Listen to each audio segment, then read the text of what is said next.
అలానే మిసిఎస్ రావు రాహుల్ కోట్రీలో రేవంత్ రెడ్డి ఉన్నారా లేదా అనే దాని మీద చంద్రబాబు గారి యొక్క రాజకీయ భవిష్యత్తు తెలంగాణలో ఆధారపడి ఉంది.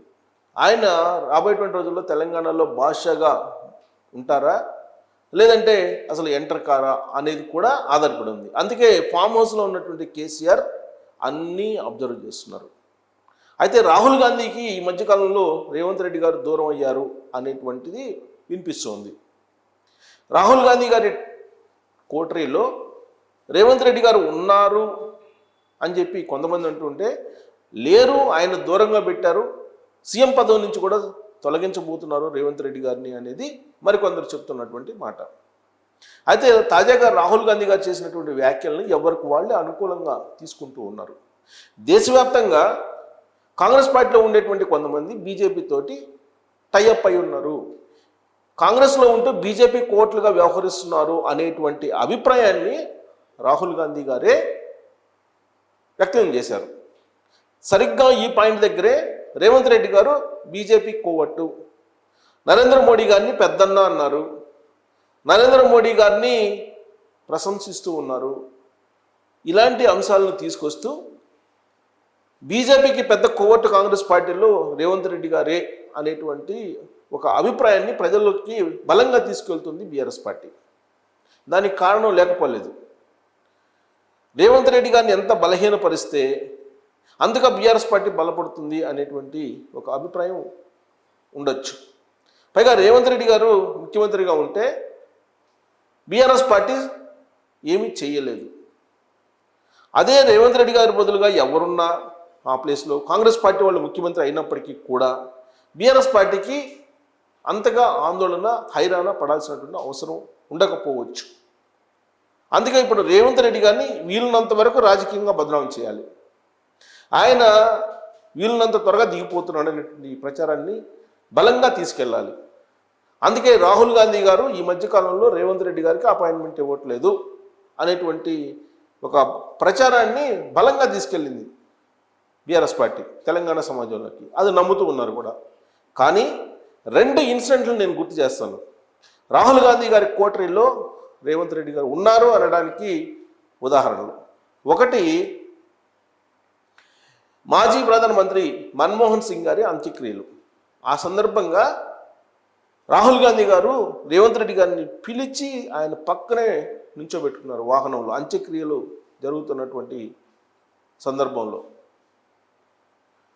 అంటే రేవంత్ రెడ్డి గారు రాహుల్ గాంధీ కోటరీలో ఉన్నట్ట లేనట్ట అనేది మీరు అర్థం చేసుకోవచ్చు. రెండు, తాజాగా ఆయన చేసినటువంటి వ్యాఖ్యలు దేశవ్యాప్తంగా బీజేపీకి సంబంధించిన కోవట్లుగా కొంతమంది కాంగ్రెస్ వాళ్ళు ఉన్నారు అని చెప్పి ఆయన చేసినటువంటి కామెంట్ని రేవంత్ రెడ్డి గారికి అన్వయింపజేశారు కొంతమంది బీఆర్ఎస్ పార్టీ వాళ్ళు. కానీ వాస్తవంగా ఆయన వ్యాఖ్యానించినటువంటి వ్యాఖ్యలు ఏంటంటే, గుజరాత్కు సంబంధించి గుజరాత్లో ఉండేటువంటి కాంగ్రెస్ పార్టీ వాళ్ళు బీజేపీ కోట్లుగా కొంతమంది వ్యవహరిస్తూ ఉన్నారు, జస్ట్ 5% ఓటుని కనుక ఇంక్రీజ్ చేసుకోగలిగితే గుజరాత్లో కాంగ్రెస్ పార్టీదే అధికారం అనేటువంటి విషయాన్ని రాహుల్ గాంధీ గారు చెప్పారు. దీన్ని దేశం మొత్తానికి ఆపాదించారు ప్రత్యర్థులు, కాంగ్రెస్ పార్టీని టార్గెట్ చేసేసారు. తెలంగాణ గురించి కూడా ప్రస్తావించారు రాహుల్ గాంధీ గారు అదే సందర్భంలో. 22% ఓట్ బ్యాంక్ని కాంగ్రెస్ పార్టీ పెంచుకోగలిగింది, తెలంగాణ కాంగ్రెస్ ప్రస్తుతం అధికారంలో ఉంది అనేటువంటి విషయాన్ని ఆయన గుజరాత్ లీడర్లకు చెప్పారు. గుజరాత్ లీడర్లకి చురకలు అంటిస్తూ తెలంగాణ మోడల్ని తీసుకొని మీరు అధికారంలోకి రండి అని చెప్పేసి చెప్పారు. మరి రాహుల్ గాంధీ గారికి రేవంత్ రెడ్డి గారు దగ్గరగా ఉన్నట్ట లేనట్ట ఈ కామెంట్ని బట్టి చూస్తే ఖచ్చితంగా రేవంత్ రెడ్డి గారు రాహుల్ గాంధీకి దగ్గరగా ఉన్నారు అని చెప్పి చెప్పడానికి ఇది రెండవ ఉదాహరణ. అయితే ఏంటి, ఏం కాబోతుంది రాబోయేటువంటి రోజుల్లో రాజకీయం, రాహుల్ గాంధీ గారి కోటరీలో రేవంత్ రెడ్డి గారు ఉంటే అని చెప్పి మీరు అనుకోవచ్చు. రేవంత్ రెడ్డి గారు రాహుల్ గాంధీ గారి కోటరీలో కొనసాగుతూ ఉంటే రాబోయేటువంటి రోజుల్లో బీజేపీ కూటమి భాగస్వామ్య పార్టీలతోటి తెలంగాణలోకి ఎంటర్ అయ్యేటువంటి అవకాశం ఉంది. అప్పుడు చంద్రబాబు నాయుడు గారు తెలంగాణలోకి అడుగు పెడతారు, పవన్ కళ్యాణ్ గారు అడుగు పెడతారు, బీఆర్ఎస్ పార్టీ ఖాళీ అయ్యేటువంటి అవకాశం ఉంది. అలా కాకుండా రేవంత్ రెడ్డి గారు కనుక బీజేపీలోకి వస్తే బీఆర్ఎస్ పార్టీ చేస్తున్న ప్రచారం ప్రకారం అప్పుడు కాంగ్రెస్ పార్టీ వైపు కేసీఆర్ గారు వెళ్ళేటువంటి అవకాశం ఉంది. టోటల్గా బీఆర్ఎస్ పార్టీ మునిగిపోయేటువంటి అవకాశం ఉంది. ఎప్పుడైతే తెలుగుదేశం పార్టీ తెలంగాణలోకి అడుగు పెడుతుందో ఆ మరుక్షణం నుంచి బీఆర్ఎస్ పార్టీకి కౌంట్ డౌన్ ప్రారంభమైనట్టే. అందుకే వీలున్నంత వరకు చంద్రబాబు నాయుడు గారిని తెలంగాణలో అడుగు పెట్టకుండా అడ్డుకునేటువంటి ప్రయత్నం మొదలుపెట్టారు కేసీఆర్ గారు. ఈ విషయాన్ని ఆర్కే తన వీకెండ్లో కూడా పొందుపరిచారు. చంద్రబాబు నాయుడు గారికి తెలంగాణలో ఏం పని అని చెప్పి కేసీఆర్ గారు ప్రశ్నిస్తూ ఉన్నారు. అంటే చంద్రబాబు నాయుడు గారు తప్ప ఎవరైనా రావచ్చా తెలంగాణలోకి? కేసీఆర్ గారేమో దేశకి నేత అంటూ అన్ని రాష్ట్రాలకు తిరగచ్చు. చంద్రబాబు నాయుడు గారు మాత్రం తెలంగాణలో అడుగు పెట్టకూడదు. ఏంటి చంద్రబాబు నాయుడు గారు చేసినటువంటి ద్రోహం ఏంటి? తెలంగాణకి 2020 విజన్ తోటి ఐటీ సెక్టార్ని హైదరాబాద్లో డెవలప్ చేయటమేనా?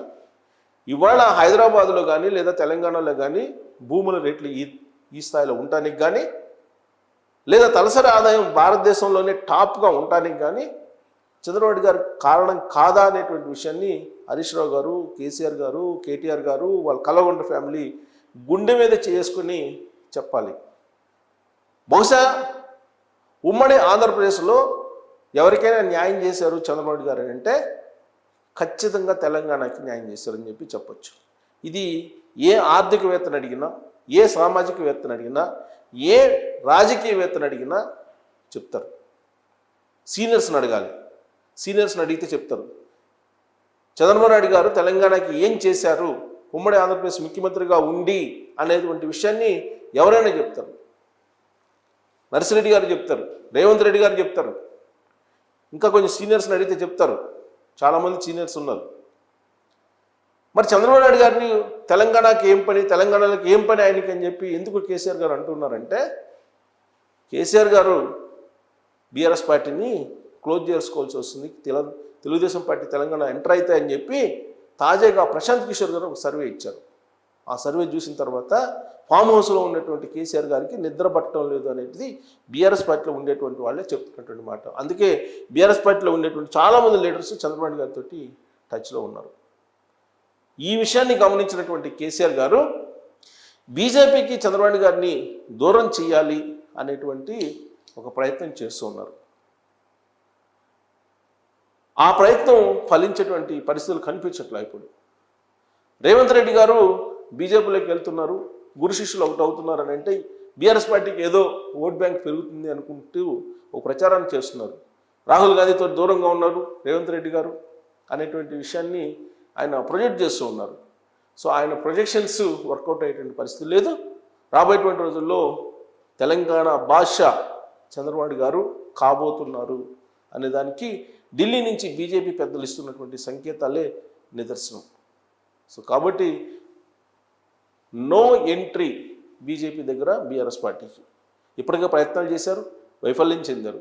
కాబట్టి కాంగ్రెస్ పార్టీతోటి జట్టు కట్టేటువంటి ప్రయత్నం చేస్తున్నారు కేసీఆర్ గారు. రేవంత్ రెడ్డి గారు రాహుల్ గాంధీ కోటరీలో ఉన్నంతకాలం ఆయన ప్రయత్నాలు ఫలించేటువంటి అవకాశం లేదు. అందుకే రేవంత్ రెడ్డి గారిని పంపించాలి అనేటువంటి ప్రయత్నం చేస్తూ ఉన్నారు. మరి అది సక్సెస్ అయ్యేటువంటి పరిస్థితి అయితే కనిపించట్లేదు. రెండుకి చెడ్డ రేవడిలాగా కేసీఆర్ గారు మిగిలిపోతారనేది బీఆర్ఎస్ పార్టీలో ఉండేటువంటి వాళ్ళే అంచనా వేస్తూ ఉన్నారు. మరి రాబోయేటువంటి రోజుల్లో చంద్రబాబు నాయుడు గారు తెలంగాణలో ఎంటర్ అయితే ఏం కాబోతుంది అనేది మీరు కూడా మీ అభిప్రాయం తెలియజేయచ్చు. Thank you.